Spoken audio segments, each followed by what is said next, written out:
Hello and welcome to another episode of the Grow Your Occupancy podcast. I'm Julie Podewitz, CEO and founder. And today I brought back for part two, like a cliffhanger, my friend and colleague, Sherrie Bebell. Sherrie, welcome back. Thank you. Thank Oh, you. I had so much to say. I'm sorry that I had to take a part two. well, don't be sorry because I'm definitely not. Listeners aren't. You do have a wealth of knowledge. You're looking pretty Florida-ish there, Sherrie. A little springy, right?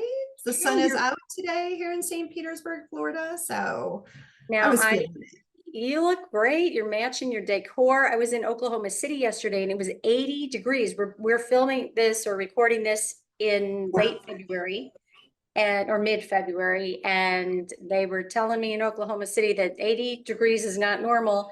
And my family in Venice, Florida, said it was colder there than Oklahoma Right? City.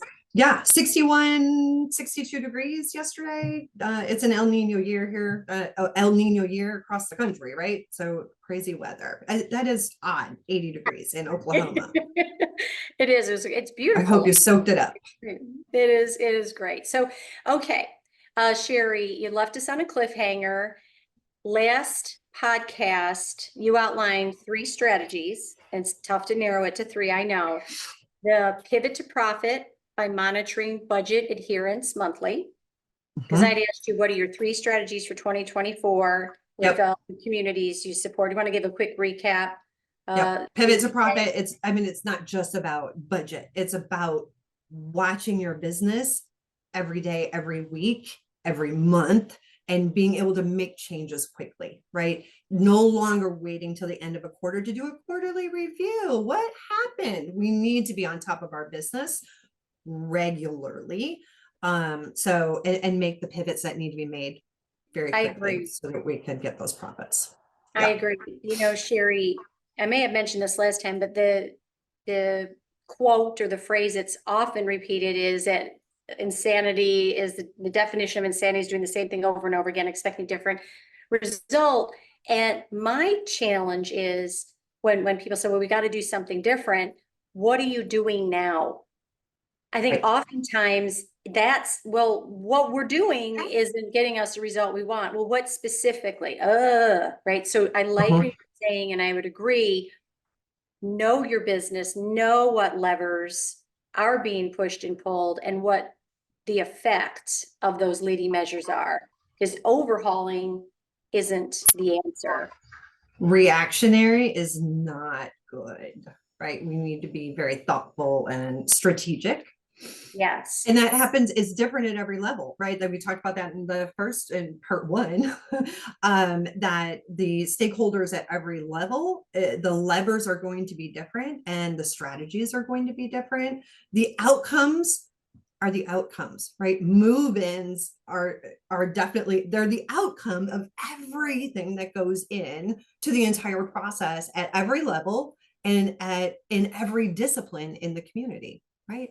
Like that's the outcome. That is the outcome. Yes. So I would add to that, know what is causing your outcome now. Yeah. All that's all in the occupancy Yeah. puzzle. Your second is leveraging networks through external outreach, external business development. Your Amen to that. network is your net worth.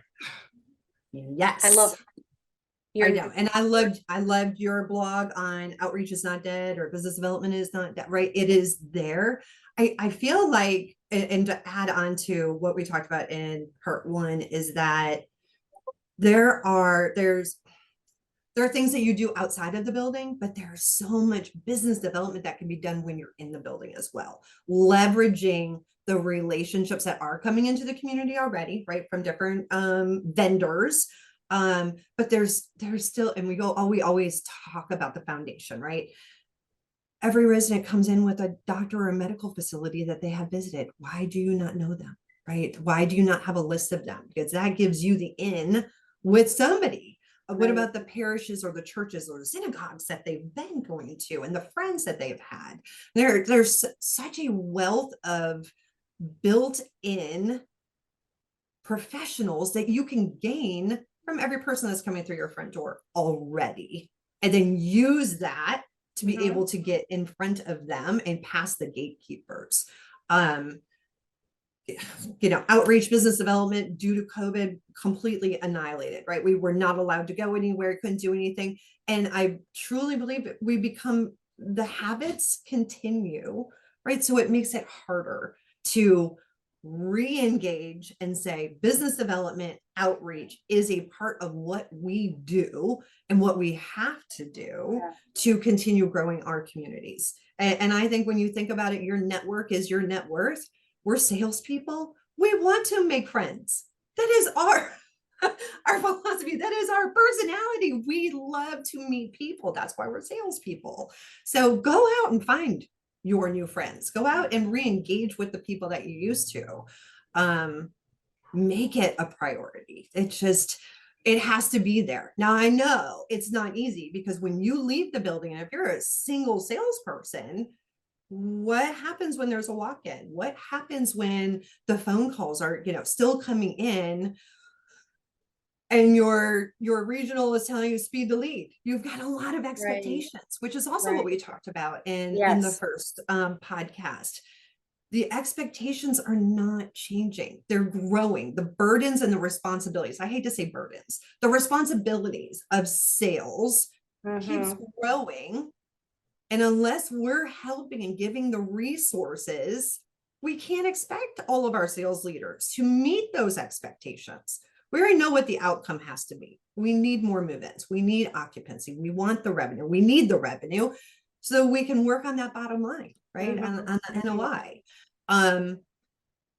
We're going to keep layering on or keep holding accountable our sales leaders to do Mhm. everything that is expected, but we have to support them and give them the resources to make sure that they can give it to deliver on those outcomes. So when you need to leave the building and you need to go out and create more of your own net worth through your network, you have to know that the front desk is going to answer the calls and be responsive and have incredible customer service, and they're trained for those sales calls coming in. Your A team has to be set up for those Mhm. walk-ins. Yeah. Who's up first? I got to say, it's always the executive director, right? The ED is the sales leader, has to own it. But when the ED is not available, who's next? It's not always the health and wellness director. Your activities director, life enrichment director could be actually the number one, right? Because they know the most, Yeah. they know all the residents, you're selling the value proposition. Every community in this country is selling the exact same value proposition. I have the best care, the best dining, and the best activities. Maybe your activity director, even your maintenance director could be like the number one, right? You just don't know unless you invest the time as a sales leader in your team to develop the A team and train your front desk correctly so you can leave the building to go increase your net worth. Yeah. Yesterday in Oklahoma City, it was a small group workshop, which is really cool.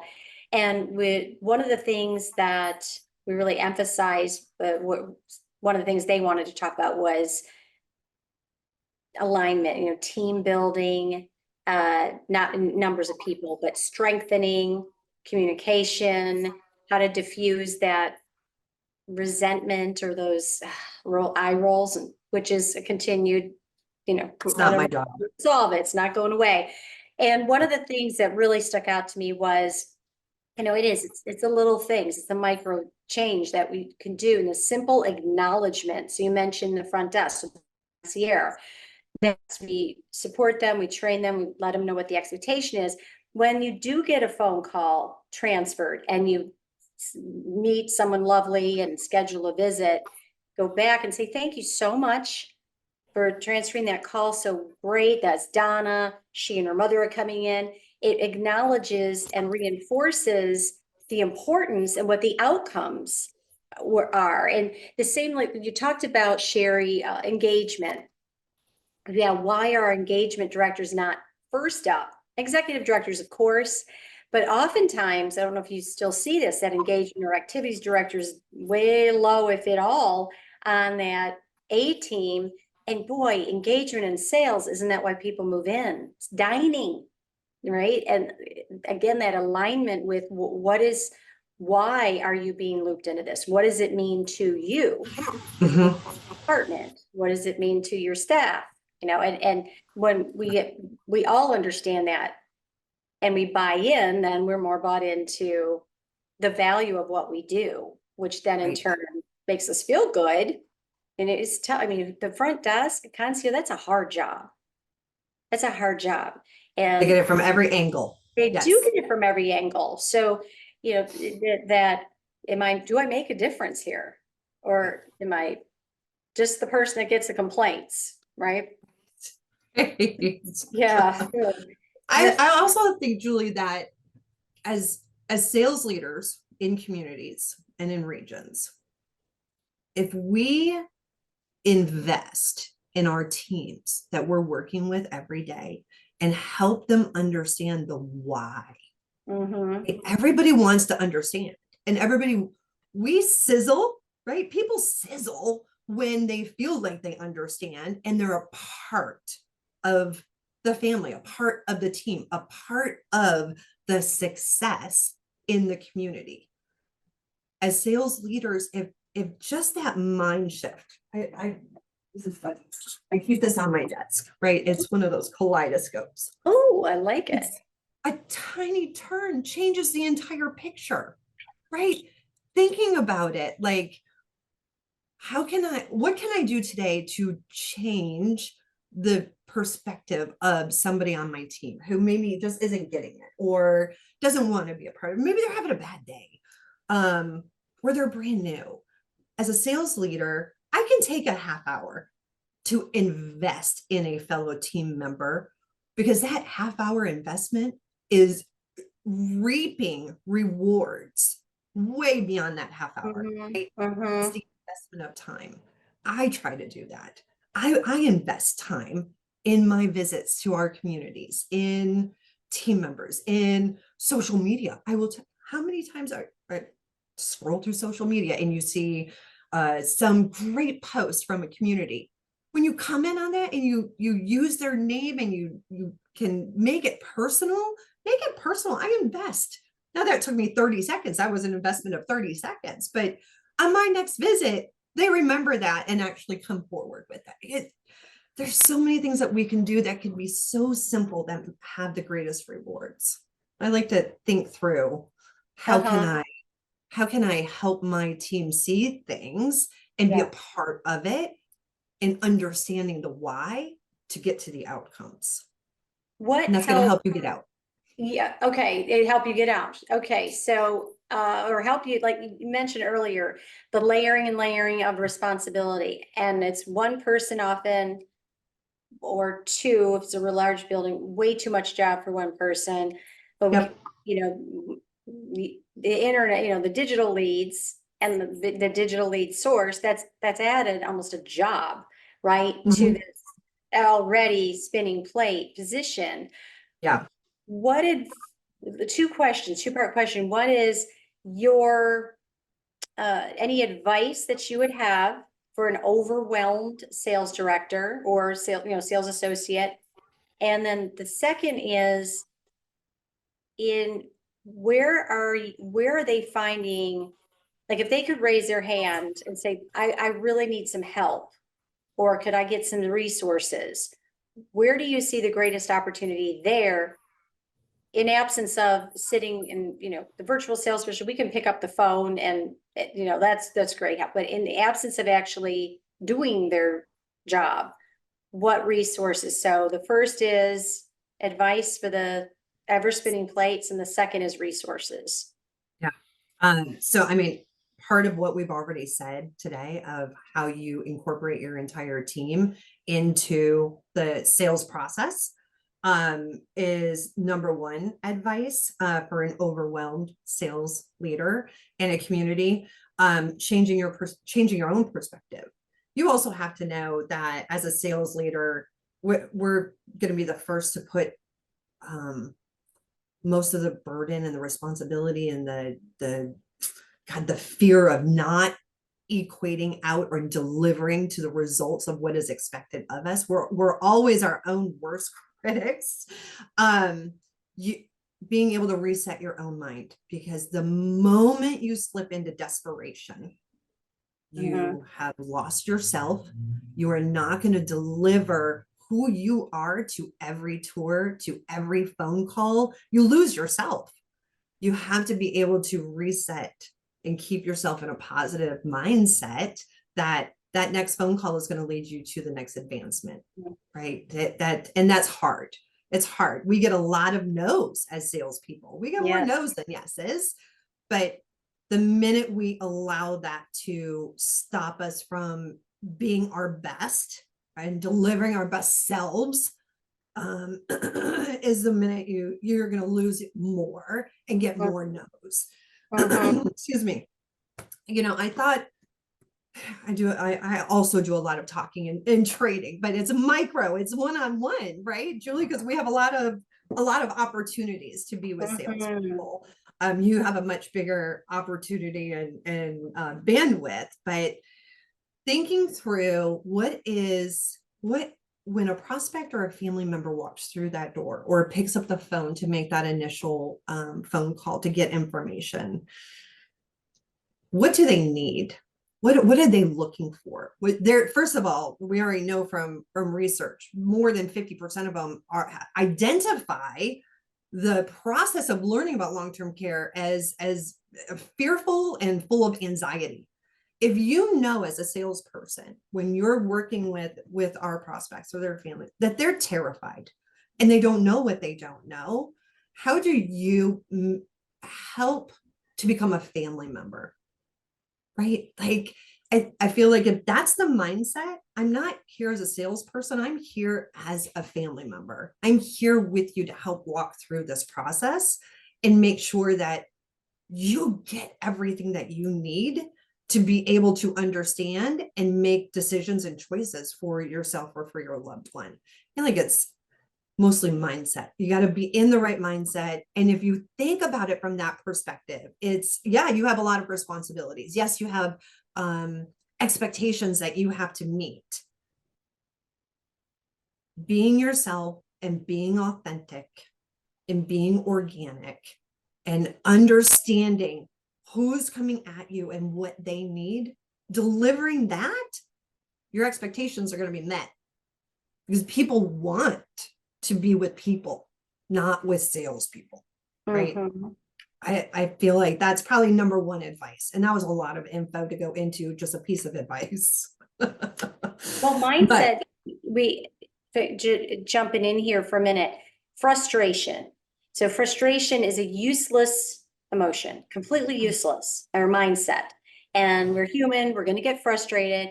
But if I find myself getting frustrated, it really is a important habit, or my advice I would tag onto yours is, however it works for you, whatever reminders, whatever training, whatever, it's a habit to check in, reset, because it's completely useless.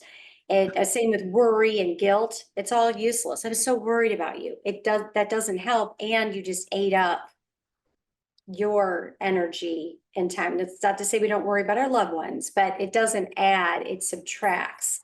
And so I would say, yeah, finding yourself perhaps not thinking about this long to-do list, but rather narrowing in on connection, great face-to-face, great tours, great home visits, and forgetting all of that other stuff, because that's the most important thing.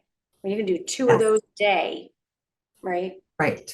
And then again, you'll meet the expectations. You can either get more leads that you're not focusing in on and helping them through that process organically, right, to get fewer tours, right? Looking at your conversion metrics, you can identify inquiry to visit to move in, where your greatest opportunities are, but then back into that to what can I do to increase that conversion?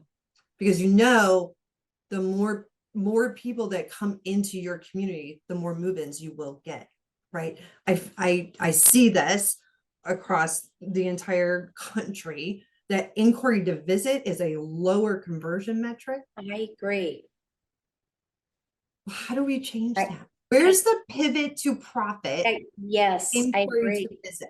I Yes. feel like everybody's getting enough leads, right? Yeah. The leads are coming. They're spread out. I know that for every lead that comes into one community, it's going to 6 others or 5 others, right? And yes, there are things that you have to do to try and be that first person. That speed to lead is important. But just because you call them first, if you are not authentic, right, with them and truly showing them that you care about why they need to look in or investigate to senior living, a phone call, just a quick phone call. Hey, okay, you want to come in? That's not going to get you the tour. You can speed the lead all you want. If you are not authentic, you're not going to change that conversion metric. And the databases are a handful of hats, maybe sometimes 2 to 5 or 6, 11 warms, up to, depending on the size of the database, maybe 25 warms and 500 colds or Right. 1,000 colds. Right. And to your point, more leads coming in is going to affect, the only thing it will affect is the cold bucket gets larger. Right. If you doubled your leads, would you get one more move in just by happenstance? Right.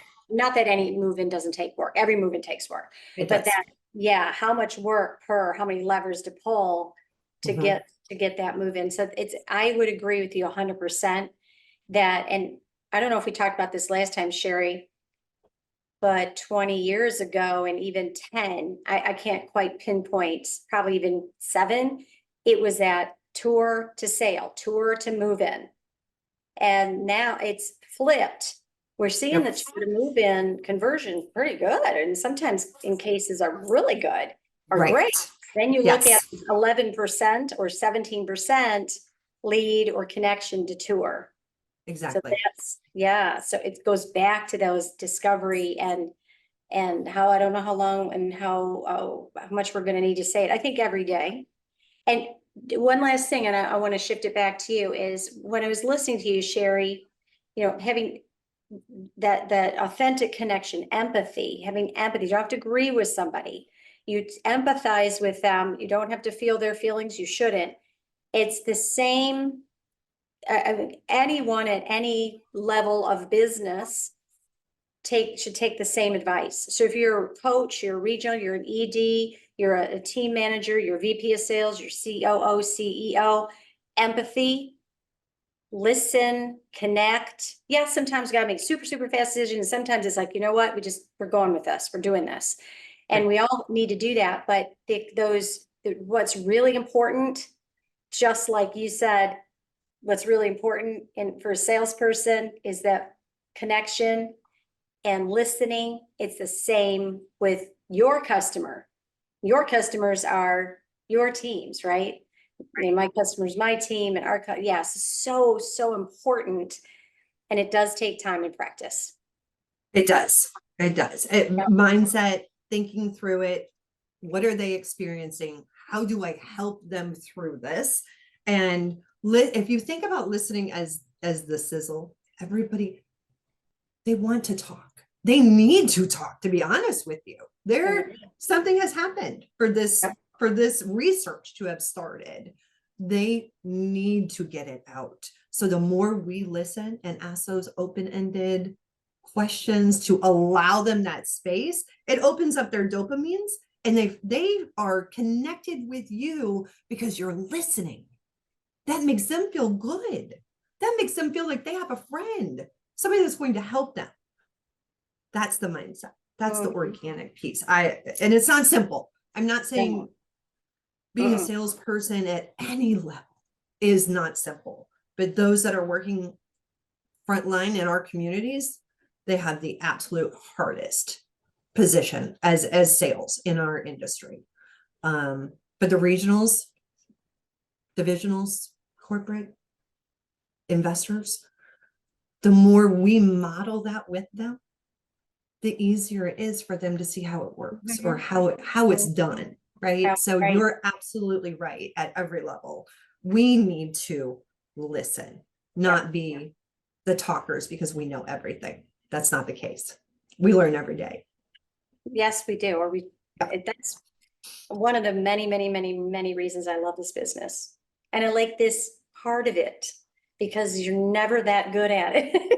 You're like, okay, you're good, but you're not, Yes. there's. And I think everybody should get a kaleidoscope to put on a sales Yes, desk, I right? like that. I like that. I actually got this at a Hawthorne Senior Living conference. They gave these out. And that's how I learned about it. See, we learn every day. And I've kept it ever since because I love it. I try and keep some fun stuff on my desk. Well, that's Reminders. that reminder or Yep. that action, like, oh, mindset, shift in a second, shift to the good. Yes. What am I grateful for? What impact did I make today? What if you make 20 phone calls and leave 20 voicemails and you connected with somebody on the 21st.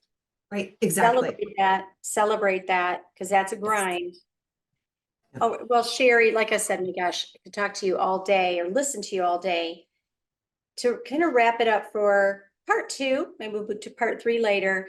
Well, where would you talked a little bit last time about where prospects get stuck?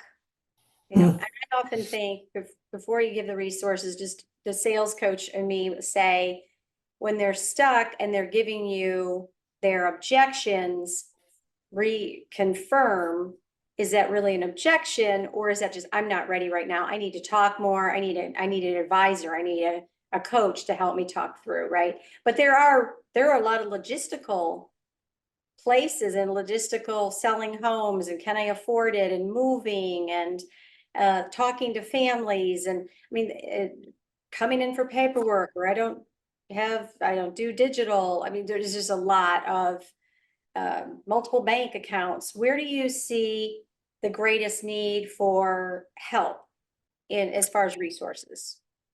I mean, quite honestly and simply, it's in the financial aspect of the sales process. And I say because I have the financial specialist program. So I identified 2.5 years ago that the greatest opportunity in the sales process was helping families and prospective residents understand what resources are out there and available to them. In our communities, what was happening was they might have a resource, they have a piece of collateral, and they would just hand out that collateral. I hope you find a solution. I hope you come back to me. And I wanted to take hope out of the equation, out of the process. Wanted to be able to create a program that could align stellar sales experts with communities specifically for the financial aspect of senior living. So I put together the program. I think that still to this day, one of the most cumbersome pieces of the sales process. I've been in the industry a long time. I can tell you from sitting in the seat and from overseeing the seats when I was in an operating position. We don't dig into financials. The low-hanging fruit, the people that have to move in or are making fast decisions are the ones that make it easy. When you are working through your database and working the funnel from the top to the bottom, there are so many people stuck that they're paralyzed. They don't know how to find the resources, or they don't understand. And they just either they say, I can't afford it, or I can't afford it for long, or I don't know how to do this with my home or with downsizing or whatever the pieces are. There's so many people stuck there. I've layered in these sales specialists that are holding the hands. They are the Sherpa, they are the chaperones to help those leads in that funnel walk through all of those aspects, identify the most appropriate resource or resources that are going to help bring them to the bottom of the funnel. Over the last couple of years, being able to put data points to this, it's 19 to 22 additional sales activities to help families through this financial process. Wow. Do our sales leaders in the communities they're already doing 22 inquiry to move in. Right. Now add another 19 when you need to utilize a resource, a financial or move management resource. They don't have time for that. So when I talk about expectations, the expectations have not changed. They've grown. Right. Yeah. Expect our communities to get net ones, net twos every single month. And if they are delivering on that, or at least meeting what their move outs are and they're flat and ADC is not changing, then what would utilizing a program such as this help you to get those plus ones or plus twos every month of those people that are stuck in that funnel? Segmenting. None of us are good at everything. And we are go-getters, Sherrie. I mean, everyone in this business, everyone is kind-hearted, good-hearted, very hardworking, or hardworking bunch. Agree. Achievers, and we want to take it on and absolutely lean in and learn 100%. But also, I think the strength comes in really the vulnerability of saying, oh, look, I'm not Superwoman, and looking at my business, what can I do best? No one else can do as good as me, right? Is connecting with the families. That's going to make the greatest impact. Doing the financial piece, doing the moving piece, doing the VA, all of that. Let's get experts to then be part of your sales team so that you then can focus in on the areas that you make the greatest impact, and where you can get expert help, get expert help. Right. Yeah, or get help of Yes. any kind. Exactly. So, you're not going to your mechanic to talk about a diagnosis, a medical diagnosis, right? So that's the aspect. You are the expert in your community. Lean in and focus on that and what it's like to live in my community. The financial piece is a huge part. Yeah. Leave it to the experts. Right. And I will tell you what we see and what we hear. They're not afraid to divulge all of their financial information to us because that's what we're experts in. Versus in the community as a salesperson, they're going to hold things closer to their chest, right? They're not going to fully answer all of those questions because they're going to feel like they're being sold to, right? I just want to know how much income you have. Right. That's going to, in their mind, they're going, they're not going to give me a discount then, or they're going to charge me more because they know I've got money. That's their mindset. That's the prospect's mindset. Coming to us and through us, they already know.